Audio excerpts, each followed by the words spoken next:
నమస్కారం దుర్గా కుమార్ గారు. నమస్కారం సుధాకర్ గారు, మన వీక్షకులు కూడా నా నమస్కారం. ఎప్పటి వరకు కుటుంబ యుద్ధంగా ఉన్న షర్మిల జగన్మోహన్ రెడ్డి మధ్య వైర్యం ఇప్పుడు పార్టీల యుద్ధంగా మారినట్టుకుంది. తాజాగా జగన్మోహన్ రెడ్డి మొన్న చేసిన వ్యాఖ్యలకు ఈరోజు స్ట్రాంగ్ కౌంటర్ అయితే ఇచ్చినట్టుగా కనపడుతుంది. సో షర్మిల వ్యాఖ్యలను అసలు ఎలా చూడొచ్చు అంటారు? అసలు నిన్న ఏ కౌంటర్ ఇచ్చిందంటారు?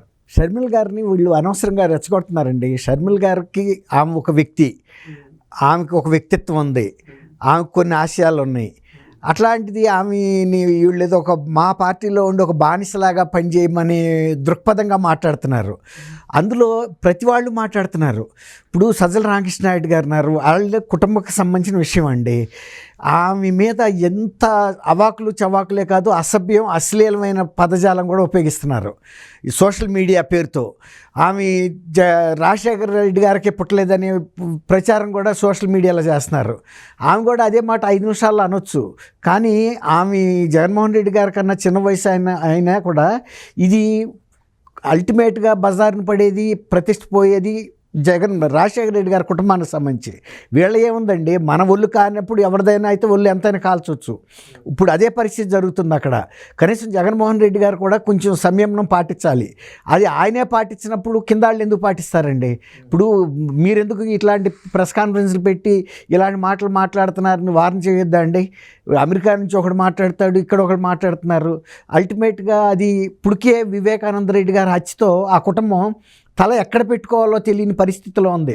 ఒకప్పుడు ఐక్యతకి మారిపోయారు, ప్రేమకి, వాత్సల్యానికి, అభిమానానికి అని ఒక పేరున్న కుటుంబం ఇవాళ హత్య తర్వాత ఈ హత్య ఎవరు చేశారు? ఇంట్లోనే చేశారు ఫలానా కారణంతో, ఆర్థిక కారణాలు కాదు, రాజకీయ కారణాలతో, కుటుంబ కారణాలతో అని తేలిపోయింది. ఇవాళ దీన్ని పెద్ద ప్రతిష్టాత్మక సంస్థ దర్యాప్తు చేయాల్సిన అవసరం లేదు. పులివెందులు వెళ్ళి ఎవరిని మాట్లాడినా చెబుతారు, కడప జిల్లాలో ఎవరిని అడిగినా చెబుతున్నారు. కాబట్టి ఈ పరిస్థితుల్లో ఆమెను పట్టుకుని ఈ మాటలు మాట్లాడినప్పుడు తర్వాత నువ్వేం ఆశించి చేశావని అడుగుతున్నారు. ఏది పాదయాత్ర చేసినప్పుడు ఆయన జైల్లో ఉండినప్పుడు ఆయన ఏం చెబుతుంది? జగన్మోహన్ రెడ్డి గారు అడిగితేనే నేను చేశాను చెబుతుంది. జగన్మోహన్ రెడ్డి గారిని వేరేగా వాళ్ళు చూడాల.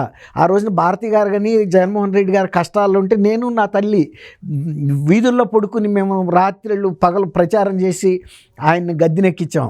ఆయన నుంచి ఆశింది ఒక్కటే, రాజశేఖర రెడ్డి గారి ఆశయాలు పాటించి రాజన్న ప్రభుత్వం స్థాపిస్తాడు, రాజన్న పేరు నిలబెడతాడని ఆశించాము. అంతకుమించి ఏమి మేము ఆశించలేదని ఆమె స్పష్టంగా చెప్తుంది. వాళ్ళ సజ్జల రామకృష్ణారెడ్డి గారు అడుగుతున్నాడు, ఏం ఆశించావో చెప్పు అని. ఆమె ఆశించింది అదే. అది జరగలేదు అనేది ఇవాళ ఆమె ప్రతి పాయింట్ చెబుతుంది.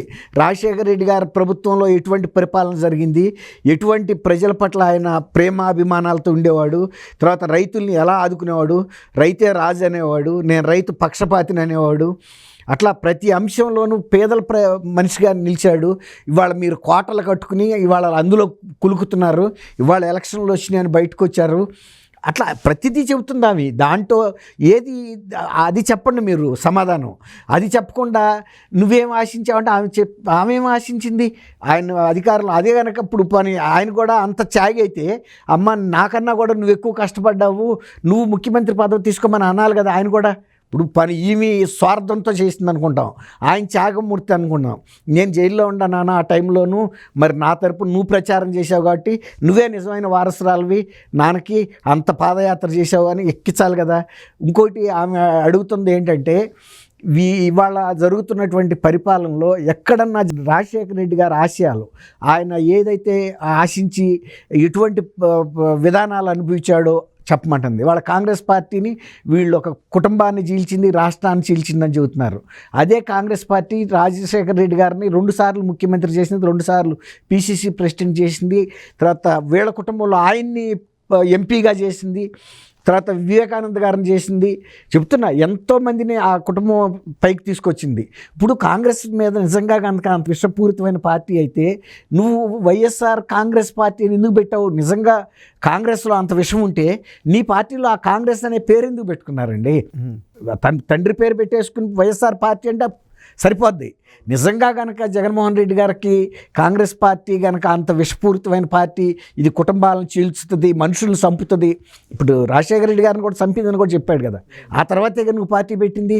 ఆ కాంగ్రెస్ పార్టీ పేరు ఎందుకు పెట్టుకున్నారు? ఇప్పుడు మనం పూర్వీకుల పేర్లు ఎందుకు పెట్టుకుంటామండి? మన తాతలు ముత్తాతల మీద ఉండే అభిమానంతో. వాళ్ళ సొంత కుటుంబంలో కూడా రాజారెడ్డి అనే ఒక పేరు పెట్టారు. రాజశేఖర రెడ్డి గారు వాళ్ళ తండ్రి గారి పేరు మామూలుగా కొడుకు పెట్టుకుంటారు. కానీ అప్పుడు షర్మిల గారు అబ్బాయి మగపిల్లాడు పుట్టాడు కాబట్టి ఆ తండ్రి పేరుని రాజారెడ్డి అని పేరు పెట్టారు. ఇవాళ ఫ్యాషన్ నేమ్స్లో పెట్టినవారు, నాన్న ఎప్పుడో తాత పేరు ఏంటి, నేనేదో కొత్త పేరు పెడతా అని. షర్మిల గారు కూడా ఒప్పుకుంది కదా. కుటుంబం మీద ఉన్న గౌరవం, ప్రేమే కదండి. ఇప్పుడు రాజారెడ్డిదే కదా రేపు పెళ్ళి అవుతుంది. అట్లాగే ఆ మంచి వాళ్ళ పేర్లు పెట్టుకుంటారు కానీ చెడ్డ కాంగ్రెస్ పార్టీ నీ పేరు ఎందుకు పెట్టుకున్నావు నువ్వు పార్టీకి? అంటే దాంట్లో ఏదో ఆకర్షణ ఉండాలి పెట్టే కదా, లాభసాటిగా ఉంటుందనే కదా దాన్ని ఉపయోగించుకోవడానికి పెట్టుకున్నావు. ఇవాళ మళ్ళీ కాంగ్రెస్ పార్టీని ఆ విధంగా మాట్లాడటం అనేది, ఇప్పుడు కాంగ్రెస్ ఈయనకి ముఖ్యమంత్రి ఇవ్వనప్పుడు బయటకు వచ్చినప్పుడు కూడా కుటుంబం అంతా ఒకటిగానే ఉన్నారు. సోనియా గాంధీ దగ్గరికి కూడా ఐకమత్యంగానే కలిసి వెళ్ళారు కదండి.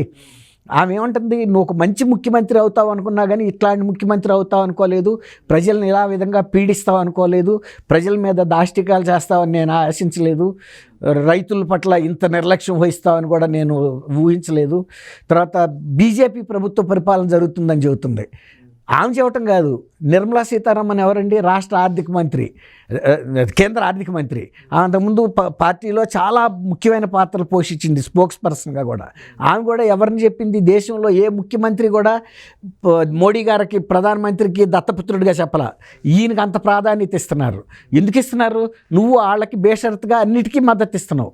నువ్వు ఏది డిఫర్ అయ్యావు?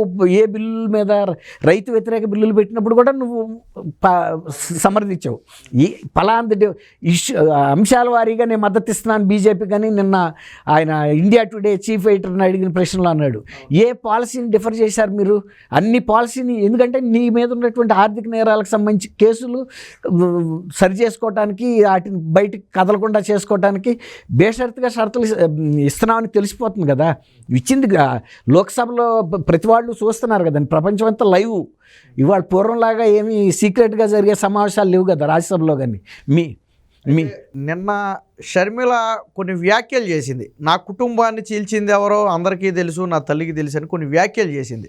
అలా వ్యాఖ్యలు ఉద్దేశం ఏంటి? ఆవిడ ఉద్దేశం ఏమి వాస్తవం అండి, ఉద్దేశం ఏం లేదు. ఇప్పుడు పడిన బాధ షర్మిల గారు పడ్డారు, విజయం గారు పడ్డారు. ఇప్పటికీ విజయం గారికి ఆవేదన మిగిలిపోయింది. కొడుకు పదవిలోకి వెళ్ళిన తర్వాత ఇలా మారిపోతాడని ఊహించలే. ఆమె కూడా చెప్పిందిగా, పదవిలోకి వెళ్ళిన తర్వాత జగన్మోహన్ రెడ్డి ఇలా మారిపోతాడని నేను ఊహించలేదు. పూర్తిగా మారిపోయాడు. ఆ మనిషి వేరు, ఎన్నికల ముందు ఎన్నికల తర్వాత మనిషి వేరని చెబుతుంది. ఇప్పుడు తల్లికి అంతకు మించిన క్షోభ ఏముంటుందండి? వాళ్ళ కూతురు కొడుకు డిఫర్ అయ్యారు.